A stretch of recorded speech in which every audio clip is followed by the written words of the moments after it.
চাঁপাইনবাবগঞ্জের ভোলাহাট উপজেলায় লতিরাজ কচু আবাদ করে সফল হয়েছেন এক কৃষক। 6 থেকে 7 মাসের মেয়াদে পরিত্যক্ত জমিতে এই সবজি আবাদ করে লাভবান হচ্ছেন তিনি। চাঁপাইনবাবগঞ্জ থেকে আশরাফুল ইসলামের পাঠানো তথ্য ও ভিডিওচিত্র রাজীব আহমেদের রিপোর্ট। বান্ডেল থাকলে প্রতি সেনমানিতে টাকা বাঁচবে। বিকাশ সেনমানি বান্ডেল কিনে জিতুন প্রতি লেনদেনে।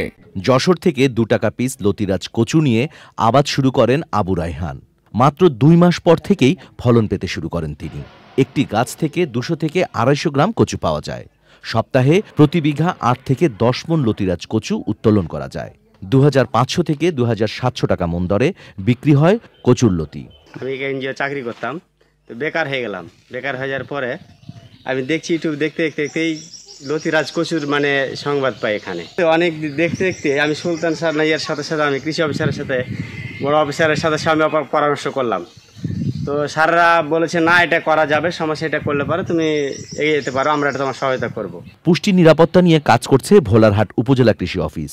এরই অংশ হিসাবে এই উপজেলায় লতিরাজ কচুর আবাদে উদ্বুদ্ধ করা হচ্ছে।